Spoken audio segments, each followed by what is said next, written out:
and welcome to Living Literally, the podcast for readers, writers, and those that teach them. I'm your host, Tehyma Noelle. Each month, I will be bringing you a different book selection that we will be reading together, kind of like a podcast book club.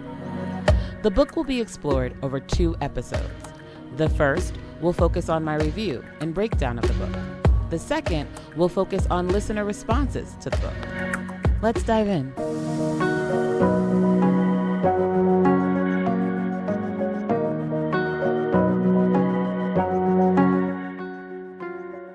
Thank you so much for tuning in to this introductory episode of Living Literally.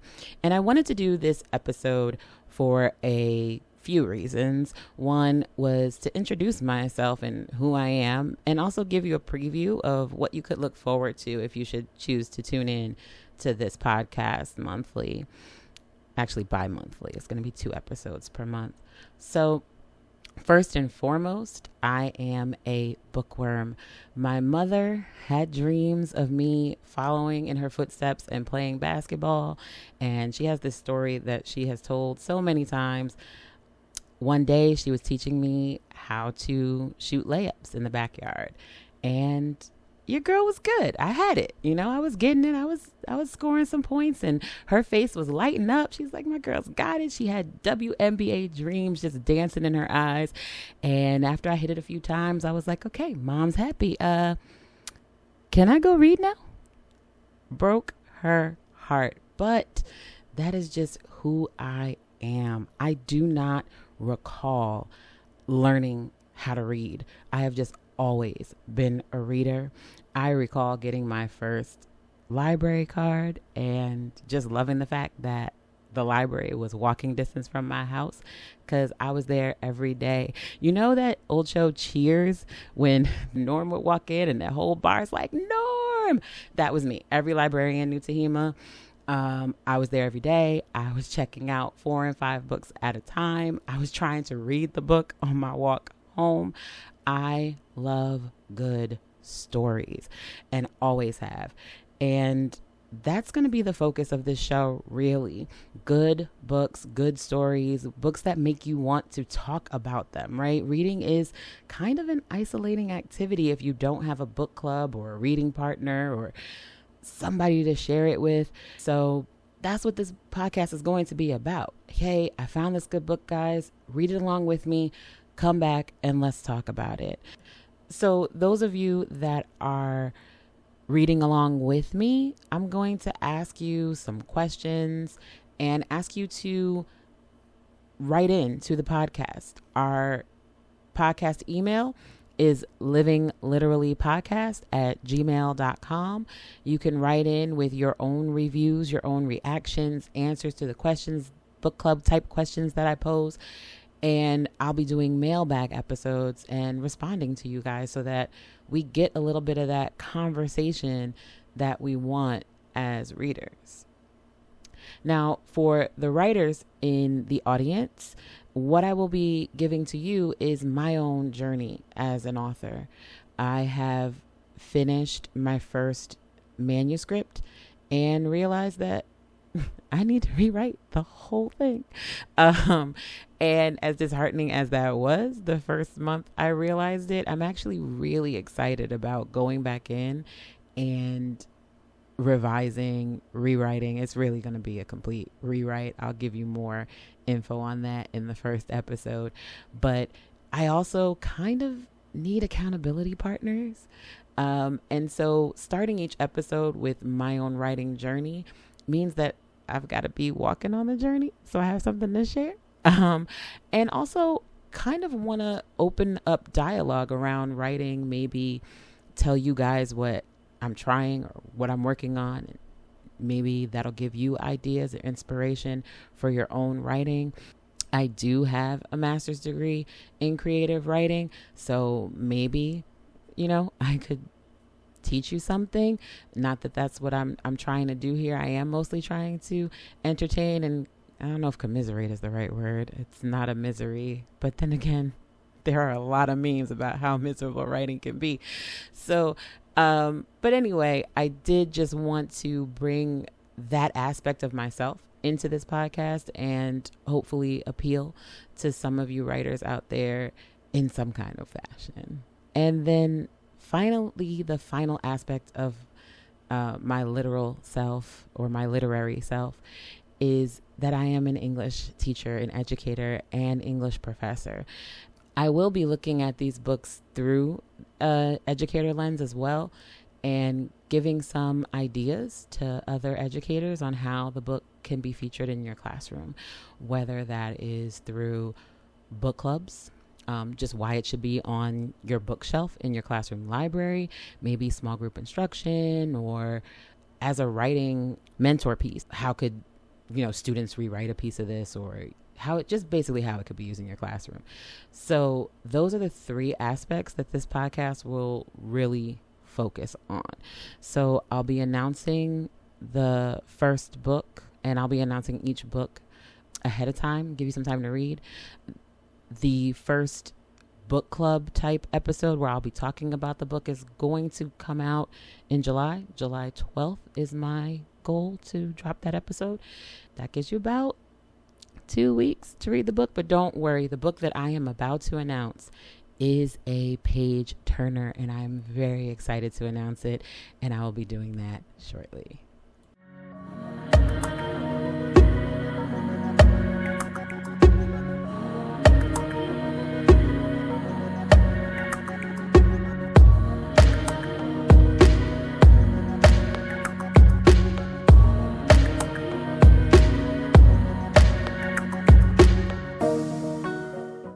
Okay, the moment you've all been waiting for, the moment I've certainly been waiting for, is the announcement of the first book for the Living Literally podcast, and it is Gilded by Marissa Meyer. Let me tell you guys something. If you have not heard the name Marissa Meyer, it is an honor to introduce you to this author. I absolutely adore her books, and the first thing I have to say is I know the cliche, do not judge a book by its cover, but I still remember the first time I saw the cover to her first book, Cinder. Just a magnificent cover. If you have not seen it, Google it real quick. It is the reason I started reading her, and whoever designs her covers, great work, because the cover art on this book is stunning. It is gorgeous. Gilded is a beautiful book, but all of her books look this beautiful. And what Marissa Meyer is known for is what is called fractured fairy tales. So stories you know and love, and she just twists them. I know I'm talking about Gilded, but I'm going back to Cinder for a second here. The Lunar Chronicles series is all fractured fairy tales. You've got Cinderella, you've got Little Red Riding Hood, you've got Rapunzel, you've got Snow White, and all of them intertwine in a sci-fi futuristic universe where Cinderella is a cyborg and she doesn't lose her glass slipper. She loses her whole cybernetic foot. It's an awesome series. If you have not read it, check it out. Maybe as this podcast goes on, I'll do a special series on those 4 books. But Gilded, again, we are returning to fractured fairy tales. And this one is Rumpelstiltskin. And it also gives me the vibe of, oh, you thought this was a fairy tale? No, this is a true story. Let me tell you how type feel. Let me read to you just the synopsis real quick. Long ago, cursed by the god of lies, a miller's daughter has developed a talent for spinning stories that are fantastical and spellbinding and entirely untrue. Or so everyone believes. When one of Serilda's outlandish tales draws the attention of the sinister Earl King and his undead hunters, she finds herself swept away into a grim world where ghouls and phantoms prowl the earth and hallowed-eyed ravens track her every move. The king orders Serilda to complete the impossible task of spinning straw into gold, or be killed for telling falsehoods. In her desperation, Serilda unwittingly summons a mysterious boy to her aid. He agrees to help her for a price. Soon, Sorilda realizes that there is more than one secret hidden in the castle walls, including an ancient curse that must be broken if she hopes to end the tyranny of the king and his wild hunt forever. Oh man, I cannot wait for you guys to read it. If you have not read it, it has been out for a while. Yeah, this book came out in 2021, so it has been out for a while, but I am just cracking into it myself. But I probably ordered it the week it came out, because that's what I do. I also collect books, but can't do a podcast about collecting books, can you? I have cracked the book open. I am working on it for the next episode, and I just absolutely loved the prologue, so I'm also going to read that to you just to get you into it, because I really do want you guys to read along with me and be prepared to write back.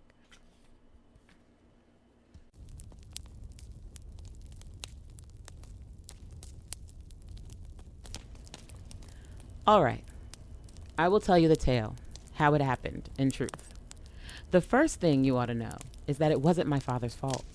Not the bad luck, not the lies, certainly not the curse. I know some will try to blame him, but he had little to do with it. And I want to be clear that it wasn't entirely my fault either. Not the bad luck, not the lies, certainly not the curse. Well, maybe some of the lies. But I should start at the beginning, the true beginning. Our story began on the winter solstice 19 years ago during a rare endless moon. Or, I should say, the true beginning was in the before times, when monsters roamed freely outside the veil that now separates them from mortals, and demons sometimes fell in love. But for our purposes, it started during that endless moon. The sky was slate gray, and a blizzard was being heralded across the land by the chilling howls of the hounds, the thunder of hooves. The wild hunt had emerged, but this year they were not only seeking lost souls and aimless drunkards and naughty children who had risked misbehaving at a most inopportune time. This year was different, for an endless moon only occurs when the winter solstice coincides with a bright moon in all its fullness. This is the only night when the great gods are forced to take their beastly forms, enormous, powerful, almost impossible to catch. But if you should be lucky enough, or skilled enough, to capture such a prize, the god will be forced to grant a wish. It was this wish the Earl King sought that fateful night.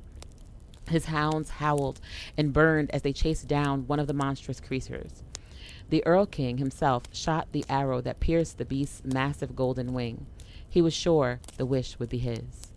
But with remarkable strength and grace, the beast, although wounded, was able to break through the circle of hounds. It fled, deep into the ashen wood. The hunters again made chase, but too late. The monster was gone, and with sunlight nearing, the hunt was forced to retreat behind the veil. As morning light shimmered off a blanket of snow, it so happened that a young miller arose early to check on the river that turned his water wheel, concerned that it would soon freeze over in the winter cold. That is when he spied the monster, hidden in the shadows of the wheel. It might have been dying, if gods could die. It had grown weak. The gold-tipped arrow still jutted from between bloodied fingers. The miller, cautious and afraid, but courageous all the same, approached the beast and, with much effort, snapped the arrow in two and pulled it free. No sooner had he done so than the beast transformed into the god of stories. Expressing much gratitude for the miller's help, they offered to grant a single wish. The miller thought on this for a long while, until finally he confessed that he had recently fallen in love with a maiden from the village, a girl who was both warm of heart and free of spirit. He wished that the god would grant them a child, one who was healthy and strong. The god bowed and said it was to be. By the following winter solstice, the miller had married the village maiden, and together they brought a baby girl into the world. She was indeed healthy and strong, and in that the god of stories had granted the wish precisely as requested. But there are two sides to every story: the hero and the villain, the dark and the light, the blessing and the curse. And what the miller had not understood is that the god of stories is also the god of lies, a trickster god. Having been blessed by such a godparent, the child was forever marked with untrustworthy eyes, pitch black irises, each overlaid by a golden wheel with 8 tiny golden spokes, the wheel of fate and fortune, which, if you are wise, you know is the greatest deception of all. Such a peculiar gaze ensured that all who saw her would know she had been touched by old magic. As she grew, the child was often shunned by the suspicious villagers for her strange gaze and the bouts of misfortune that seemed to follow in her wake. Terrible storms in the winter, droughts in the summer, diseased crops and missing livestock, and her mother vanishing in the night with no explanation. These and all manner of horrible things for which blame could easily be thrust upon the peculiar, motherless child with the unholy eyes. Perhaps most condemning of all was the habit she developed as soon as she learned her first words. When she talked, she could hardly keep herself from telling the most outlandish tales, as though her tongue could not tell the difference between truth and falsehoods. She began to trade in stories and lies herself, and while the other children delighted in her tales, so full of whimsy and enchantment, the elders knew better. She was blasphemous, they said, a most despicable liar, which everyone knows is nearly as bad as being a murderer, or the sort of person who repeatedly invites themselves over for a pint of ale, but never repays the favor. In a word, the child was cursed, and everyone knew it. And now that I've told the story, I fear I may have misled you before. In hindsight, perhaps it was a bit my father's fault. Perhaps he should have known better than to accept a wish from a god. After all, wouldn't you?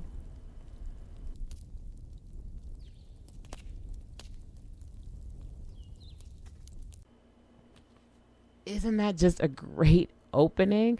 I know you want to read this book with me now. And so I invite you to read Gilded by Marissa Meyer and join me here again on July 12th to hear what I think about the whole thing.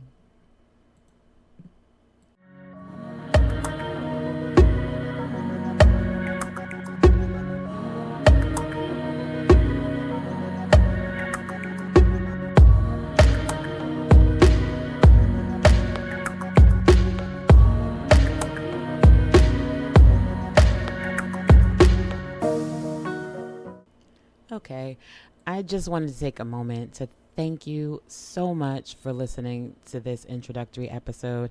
I know it's not a long one, but it is still time out of your day to listen to what I have to say, and I really, really do appreciate that. I know some of you are friends that have known about this and were waiting for it and clicked on it, or maybe you discovered it on one of the different platforms where you can listen to podcasts and you didn't have to. And so I do really appreciate you pressing play and checking out my podcast. And hopefully you will come back in a couple of weeks and join me for our first book club episode. And until next time, go out and live, literally.